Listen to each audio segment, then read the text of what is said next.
الله بسم الله الرحمن الرحيم الحمد لله رب العالمين نحمده ونستعينه ونستغفره ونتوكل عليه ثم نصلي ونسلم على البشير النذير والسراج المنير أبا القاسم المصطفى محمد صلى الله عليه وسلم. Dear brothers and sisters, Alhamdulillah, all of us are blessed and honored to have the chance to meet another auspicious occasion like tonight, birth anniversary of Imam al-Asr, Ajjalallah Ta'ala Farajuhu al-Sharif. We ask Allah subhanahu wa ta'ala to give us the chance and tawfiq to be among the real followers of Imam and those who are the true muntadhirin and awaiters for awaiting for him. I would like to begin the lecture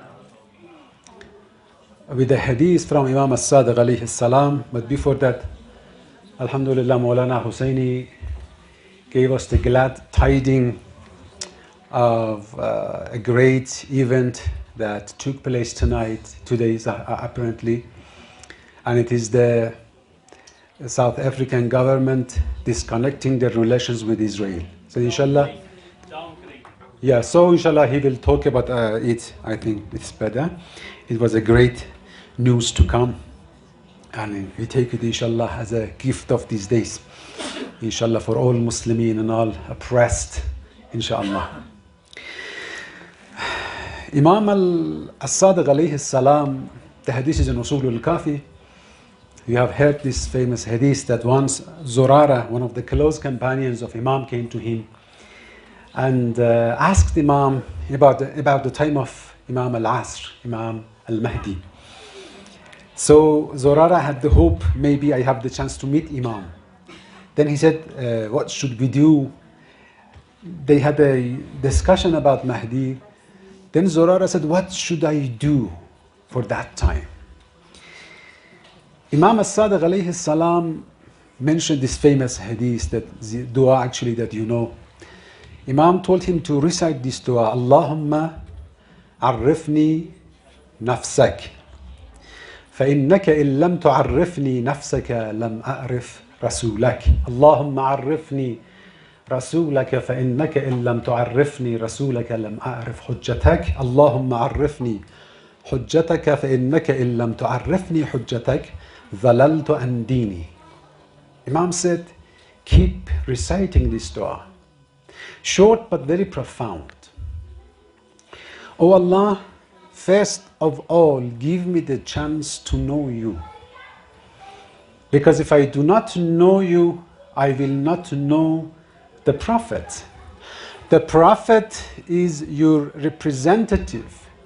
If I don't know whom he is representing, who is the represented, I will not know the importance of the representative. So it is a vital importance, first of all, to have ma'rifah of Allah subhanahu wa ta'ala. If you do not have a proper ma'rifah of Allah, then you will not respect the Prophet the way that he deserves.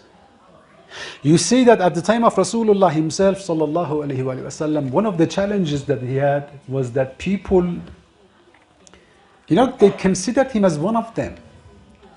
The only difference between him and them is that on and off he received some revelation.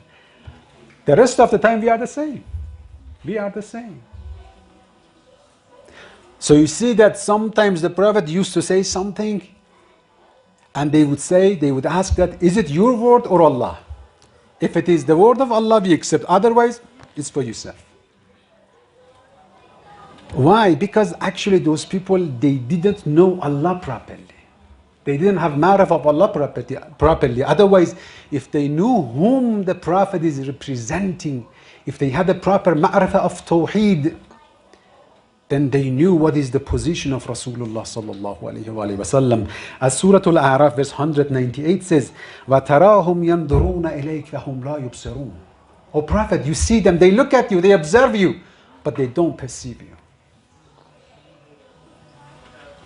You know, sometimes people say, we want to meet Imam. We want to have a chance to meet Imam al-Asr.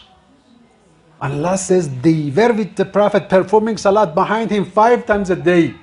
تَرَاهُمْ يَنْظُرُونَ إِلَيْكَ. They look at you, they see you. وَلَكِنْ لَا يُبْصِرُونَ. But they don't conceive, they don't know who you are. So actually, when you do not know who the Prophet is, then you will claim to be his successor. You can claim to be his successor. He is one of us.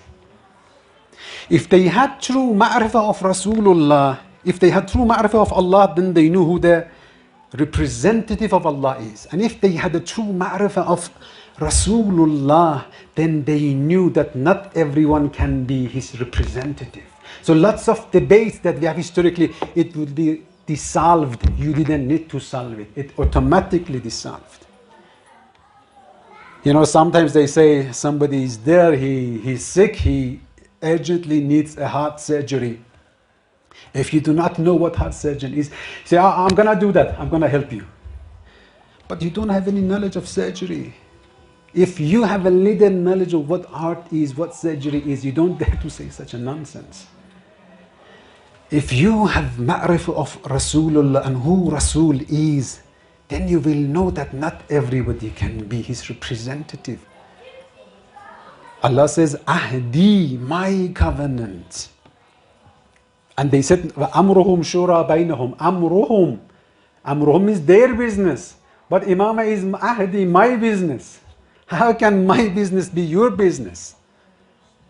Amruhum shura bainahum. What belongs to them, they can talk about it. But whatever belongs to Allah is not your business. So if they had true ma'rifah of Rasulullah sallallahu alayhi wa sallam, they wouldn't debate about the successor. Allahumma arifni rasulak. Oh Allah, give me the chance to have ma'rifah, to discern who the Prophet is. فَإِنَّكَ إِن لَمْ تُعَرِّفْنِي رَسُولَكَ لَمْ أَعْرِفْ حُجَّتَكَ. I will not know the successor of Rasul. And if I do not know the successor of Rasul, I will be misled, I will be misguided. So how the process comes, first you have to know Allah. If you know Allah properly, then you will know the Prophet. And when you know the Prophet properly, then you will understand the position of Imam properly. You see in Surah Baqarah verse 124, when Allah subhanahu wa ta'ala talks about Imamah, which is given to Ibrahim alayhi salam. Ibrahim says, وَمِن ذُرِّيَّتِي. What about my children? Ibrahim says, what about my children? This is at the age who is very old. And certainly he was a prophet at that time, because you know, he didn't have a child and Allah gave him children very late. In other places, Quran says, when the angels came with the glad tidings of having a child, he and his wife, they were surprised. They were surprised to have a child. So when Ibrahim here says, وَمِن ذُرِّيَّتِي, means this event that Allah says, we sent Ibrahim to Imamah, it's after all those stories. And certainly Ibrahim was prophet at this age. After being a prophet, Allah subhanahu wa ta'ala ascended him to the position of Imamah. And he said, this is my covenant. So if you know Allah properly, you will know the Prophet. If you know the Prophet properly, you will know the Imam. So we have to begin from knowing who? Allah. And how can we know about Allah? How can we have ma'rifah about Allah? We have around 50 hadiths that says, Man arafa nafsahu faqad arafa rabbah. And if you want to know Allah, you have to begin from knowing yourself. You have to begin from anthropology. Who human being is. So this is the most important question in the life of a man. If I do not know myself, whatever else I know is not going to help me. And this is one of the mistakes that we have. Before teaching to children, to ourselves, who we are, we begin to teach Quran, we teach Hadith, we teach Allah. But it's not going to work. You will not appreciate it because you don't know why this Imam, what he's going to do in my life. What is his function in my life?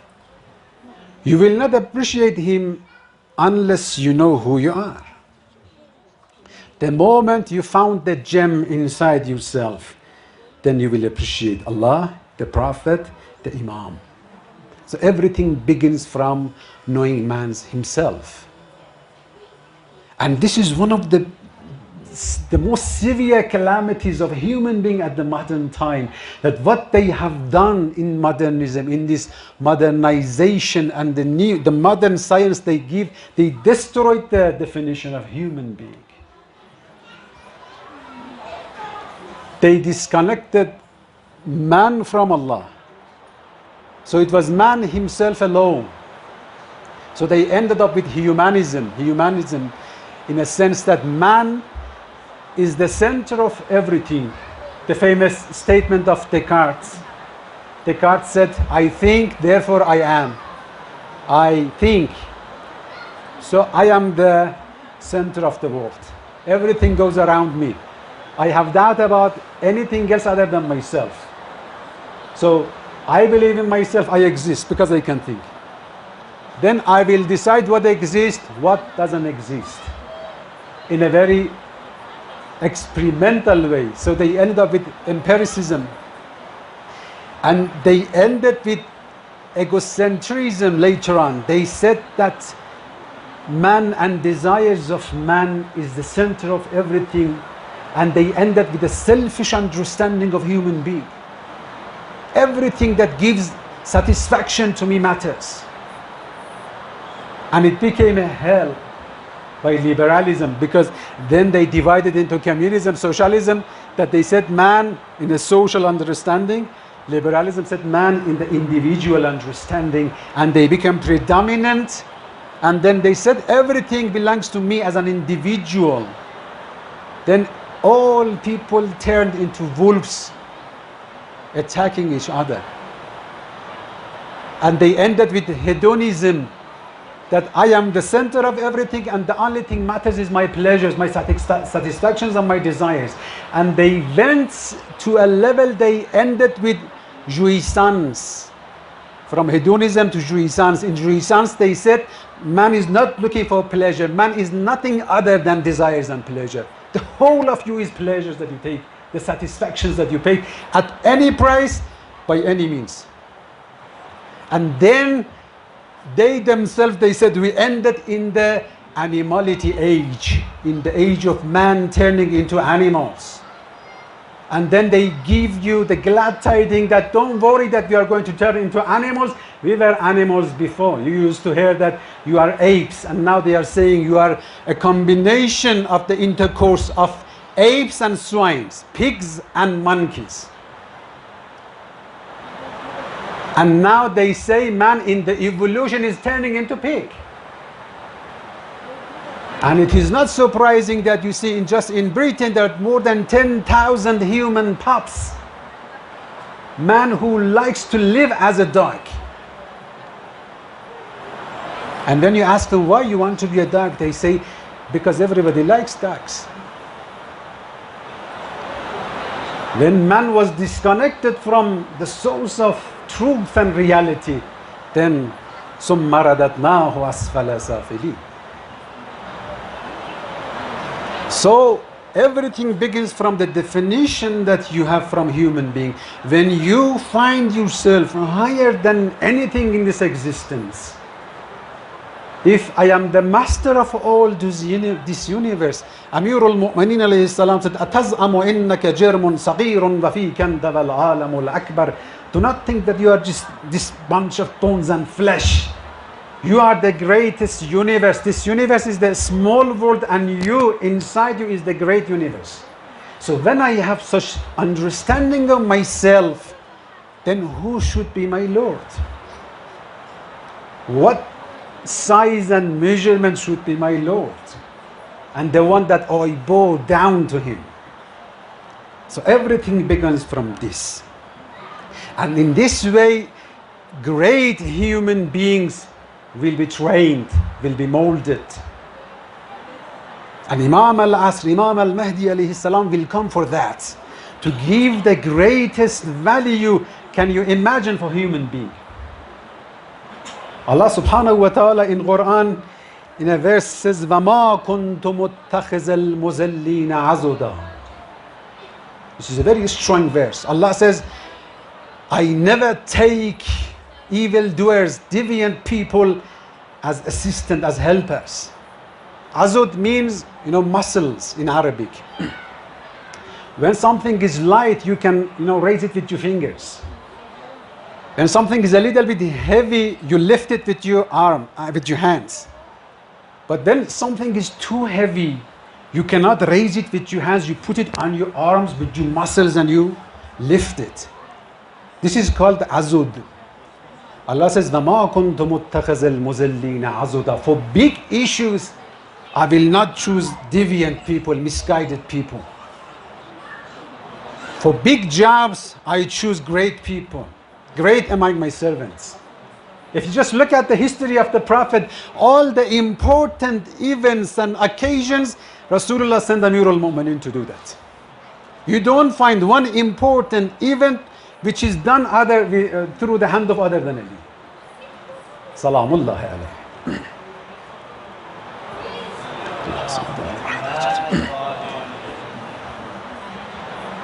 For small jobs, even the hypocrites may come and help. There is a famous hadith in Shia Sunni books that the Prophet said, sometimes Allah helps this religion, the Rajul al-Fajir. Even the evildoer may help the religion sometimes. The small things. But for the great jobs, Allah will choose. We have heard this in the story of Imam al-Hussein alayhi salam. When Imam was going towards Kufa, he reached to some tents, asked to whom these tents belong. They said, Ubaydullah al-Hurr al-Ju'fi. This person was a very corrupt person. Was a corrupt person. He was one of the people of Muawiyah. Their job was to cause rebellion in the territory of Amir al-Mu'mineen, going, looting, raping, killing, to cause crisis. Not to let the state of Ali to be safe, like what America and those people are doing today to Iran. So Muawiyah had these people, they were paid to cause such rebellion in the territory of Amir al-Mu'mineen alayhi salam. Now Imam al-Hussein, even he's so generous to go to a person like Ubaydullah al-Hurr al-Jufi. Imam sent someone for him, he didn't come.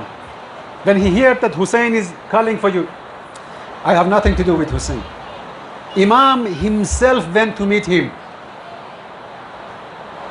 And Imam said, you know that we are going for such a mission. Ubaydullah, he was a politician, he knew what's going on. He said that, Hussein, I left Kufa because I was neutral. I didn't want to be with you or against you. So please let me out. I know that if I want to join it, the first person who is going to be killed is me. I'm afraid. No, he was a hero. He was a brave person, but the condition is so difficult. And he said, but I have a very nice horse and a sword I can give you. This is the best horse that you can find ever. Imam Hussein alayhi salam said, if your heart is not with me, la hajata lana fika wala fi farasik. If your heart is not with me, I don't need you, I don't need your horse. Then Imam said, وَمَا كُنْتُ مُتَّخِذَ الْمُزِلِّينَ عَضُدًا. This is the statement of Allah. Allah says in Quran. So it's only the mouth of Hussein to speak such a way, as the representative of Allah, to say that وَمَا كُنْتُ مُتَّخِذَ الْمُزِلِّينَ عَضُدًا. We are going to do something great. Our mission is so great, and deviant people, misled people cannot help us. And this exactly is the motto of Imam al-Asr Jalallahu Ta'ala Farajahu Sharif. Imam is going to do a great mission. And you find it in the hadiths about Imam al-Asr alayhi salam, that Imam says, وَمَا كُنْتُ مُتَّخِذَ الْمُذَلِّينَ عَزُدًا. Deviant people cannot help Imam al-Mahdi. Are we ready to be azud for Imam al-Asr? It's not easy. But we can do. It's not impossible. But you have to be serious about it. And if we have children, we have to train our children in this purpose. You know, when we have children, we just think about which school to go, what to buy, what games to have, what dress and what clothing, what food to eat. And also think about this. Is he going to be molded? Is he going to be educated, trained for Imam al-Mahdi or not? We want to, and we have to be so ambitious.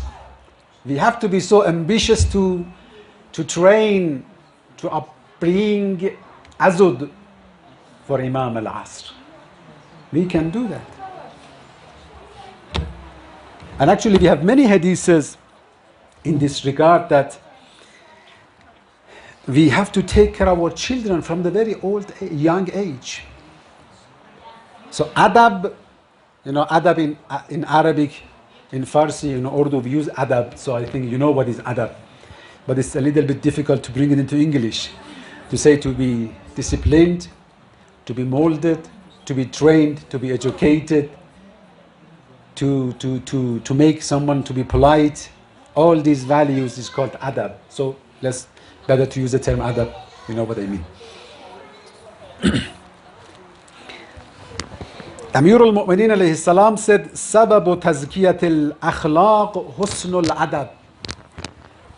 If you want someone to be of a great akhlaq and manner, you know, akhlaq is all the good qualities. If you want to put them in a nutshell, it is akhlaq.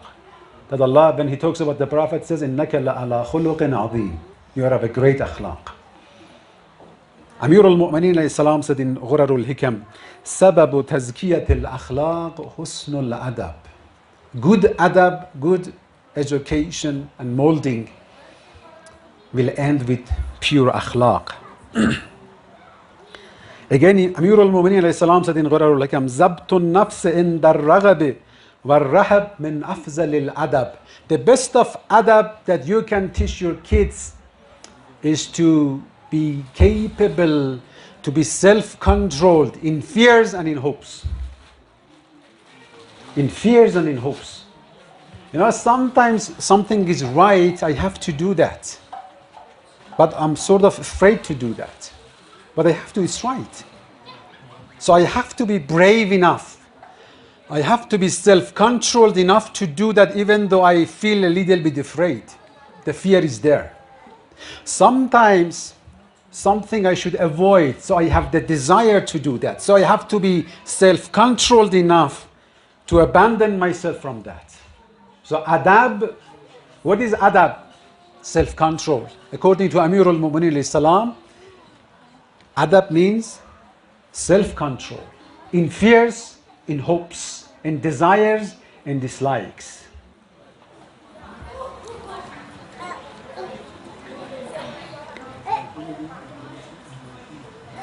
Imam as-Sadiq alayhi salam said, "Da' ibnaka yal'ab sab'a sanin."